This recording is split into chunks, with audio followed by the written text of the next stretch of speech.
Hello and welcome back to myrsilife.com. I'm your host Mitch, and today I'm going to talk about another very common experience that happens to folks with computer-related RSI, and that is dealing with the workers' comp system. So let's talk about some ways that you can make the most of this so-called benefit.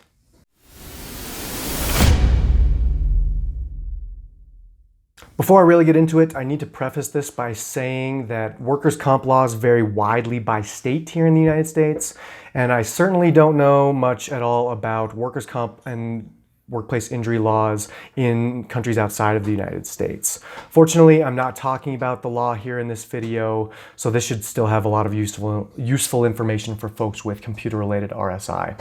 So let's get into it. When you are injured with computer-related repetitive strain injury, you enter this strange new network of people that I'm just going to call the workers' comp system.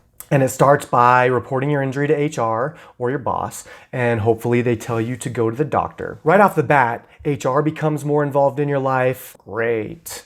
And your workers' comp doctor becomes much more involved in your life as well. Then you, of course, talk to your workers' comp insurance agent, and you talk to your physical therapist, your occupational therapist, any pain specialists or therapists, surgeons, of course, anyone else who your doctor refers you to. And suddenly, boom, you're talking to all these different people in this seemingly huge network, right, when you get injured. And when it's all working perfectly, everyone works together, everyone communicates, they keep you informed, it should be stress-free. However, of course, we're working with other humans and things fall through the cracks.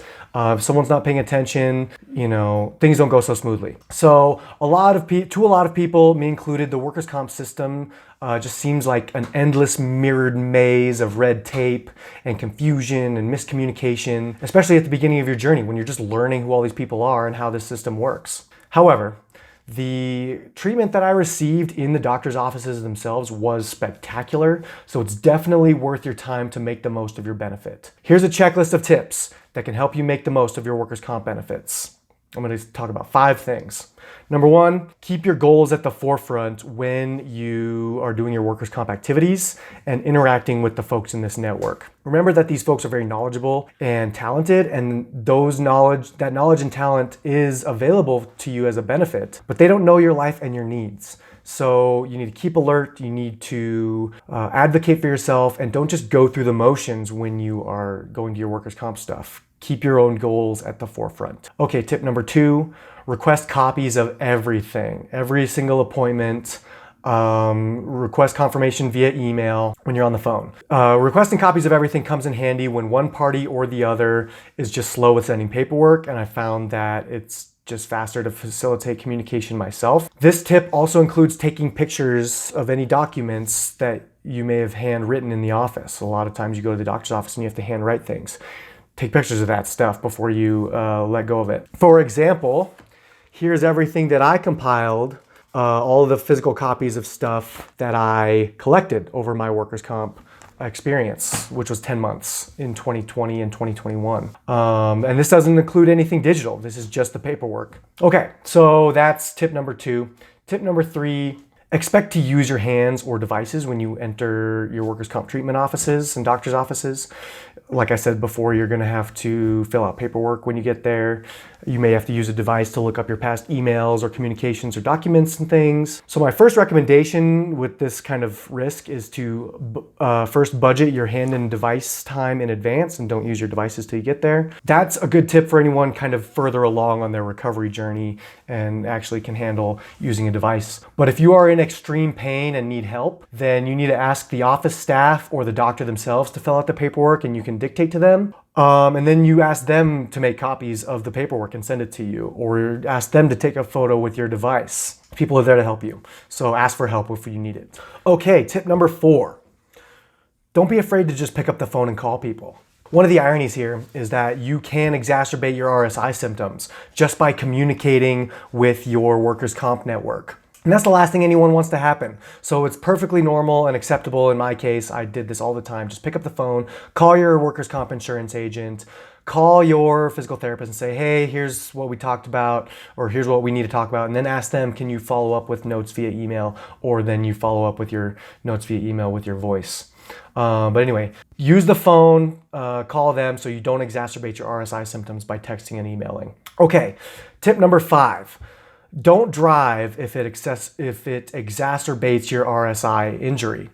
If driving is a problem, then you need to let your doctor know. You can switch to virtual visits when possible. I did a handful of those. Or in bad cases where the doctor can prove that you can't drive because of your injury, the insurer can pay for transportation like cabs or Ubers to your appointments. So keep that in mind if you need it. Driving doesn't always bother me, but it can. It certainly can. So if it does, don't let it exacerbate your symptoms. That's all the tips. I'll just say a few more things before we wrap up. You need to be the one that manages your recovery. I've said this in other videos before, of course, but what that means for the workers' comp system is that you need to become a project manager of this team of people in your life. And dealing with that on a weekly basis is basically your new hobby. One which is not fun at all and becomes somewhat of a burdensome obligation. So you just got to be ready for that, and you got to project manage it so nothing goes wrong. So here's another example, right? Here's the paperwork that the insurer sent me. We closed my case after 10 months. And I kept as good records as I could, but it's their money, right? So they kept this huge file on me. Every appointment I made, all the notes that all the doctors and therapists made about me. It's kind of awesome. But let's crunch the numbers on this now. This is basically a almost year-long project that I did with this team of people towards my healthcare. So in my case, I of course received workers' comp treatment for 10 months, basically from the day I was injured until the day I left my employment. I went to 55 appointments. Here they all are. 55 appointments in 44 weeks. So I did the math, and that's about 1.25 appointments per week. And let's say they each last an hour. So that's an hour and 15 minutes every single week in appointments.